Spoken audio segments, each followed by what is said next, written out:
દાનબા બાપુની પણ હાજરી છે, તો આપણે દાનબા બાપુના પણ દર્શન કરવાના છે. આપણે મિત્રો આવી ગયા દાદાના મંદિરે. દાદાના દર્શન કરીને વિડીયો શેર કરવાનો ભૂલશો નહીં મિત્રો. તો જય માતાજી મિત્રો, સ્વાગત છે તમારું નવા વિડીયોમાં. તો મિત્રો આજે સોમવારે આપણે આવી ગયા છીએ દાદાના સાનિધ્યમાં, અને આજે સોમવતી અમાસ છે. ને મિત્રો ઘણા લોકો દાદાના સાનિધ્યમાં અમાસ કરવા માટે પણ આવતા હોય છે. તો આજે આપણે અમાસ નિમિત્તે સૂર્યપૂર્ણ દર્શન કરશું. તો વિડીયો બનાવી રહેજો, ચેનલ પર સબસ્ક્રાઇબ લાઈક કરવાનું ભૂલશો નહીં. તો મિત્રો અત્યારે દાદાના સાનિધ્યમાં દાનબા બાપુની પણ હાજરી છે, તો આપણે દાનબા બાપુના પણ દર્શન કરશું. અને અત્યારે આપણે આવી ગયા છીએ દાદાના મંદિરે. તો પહેલા તો આપણે સૂર્યપૂર્ણ દર્શન કરશું. તો મિત્રો દાદાના દર્શન કરી કમેન્ટમાં જય સૂર્યપૂર્ણ લખીને શેર કરજો મિત્રો, જેથી કરીને લોકો દાદાના ઘરે બેઠા દર્શન કરી શકે.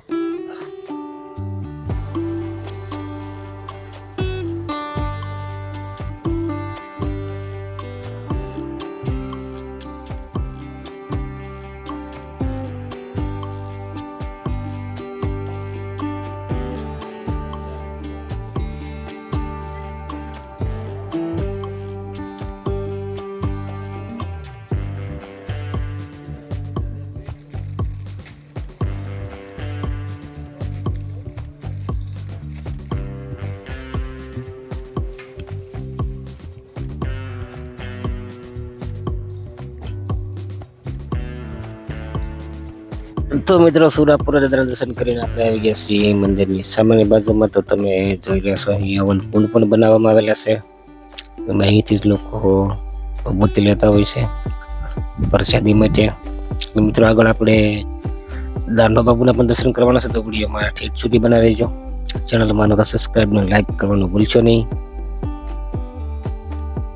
તો મિત્રો સૂર્યપૂર્ણ દાદાના દર્શન કરીને આપણે દાદાની દાદાના દર્શન કરશું. ત્યારબાદ અહીં સેલ્ફી પોઈન્ટ છે, જે તમને બતાવું. તો મિત્રો અહીં લોકો ફોટાઓને સેલ્ફી પડાવતા હોય છે. અને અહીં દાદાનો ઇતિહાસ પણ દર્શાવવામાં આવે છે.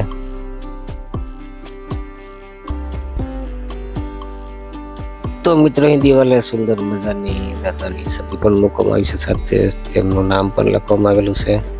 ત્યારબાદ અહીં શિવાજી મહારાજનો પણ ફોટો મૂકવામાં આવેલો છે, જે તમને આગળ જોવા મળશે.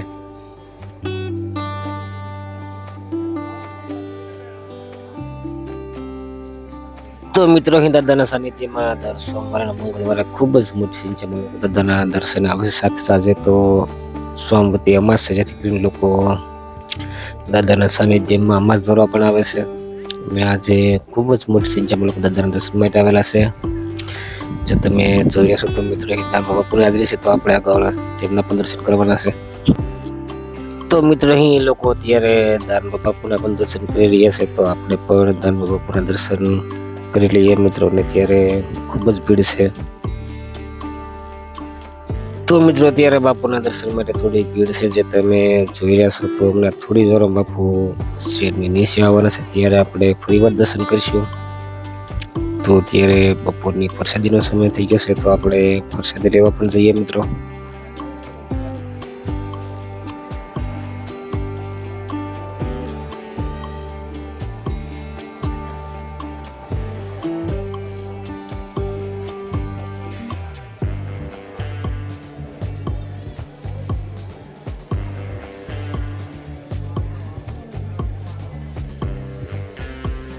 તો મિત્રો દાદાના સાનિધ્યમાં તપાવી ભક્તો માટે પ્રસાદીની પણ વ્યવસ્થા કરવામાં આવે છે, જેમાં બપોરે સાંજે 2 ટાઈમ પ્રસાદી દેવામાં આવે છે. ત્યારબાદ ચા અને નાસ્તો 24 કલાક માટે મળી રહેશે.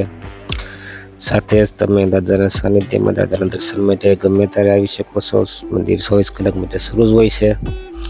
અને દાનબા બાપુની હાજરી પણ દાદાના સાનિધ્યમાં દર સોમવારે સાંજે અને મંગળવારે આખો દિવસ માટે હોય જ છે. અને આ બાજુ લોકો પ્રસાદી લઈ રહ્યા છે, જે તમે જોઈ રહ્યા છો તે.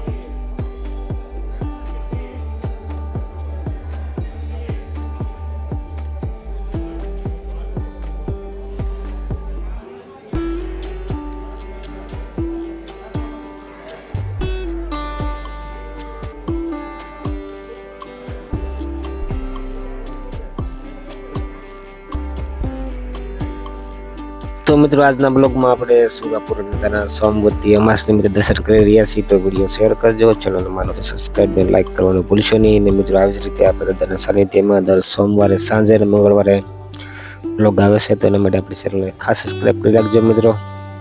તો મિત્રો આજે સોમવતી અમાસ નિમિત્તે આપણે ખાસ સુરાપુર દર્શન કર્યા. તો વિડીયો શેર કરવાનું ભૂલશો નહીં. ચેનલ બનાવો સબસ્ક્રાઇબ ને લાઈક જરૂરથી કરી દેજો મિત્રો. અને સાથે જ આપણે સાંજે સોમવારે રાત્રે દર્શન કરવાના છે તો એના માટે આપણી ચેનલને સબસ્ક્રાઇબ કરજો. ફરી મળીશું. જય દાદા, જય માતાજી.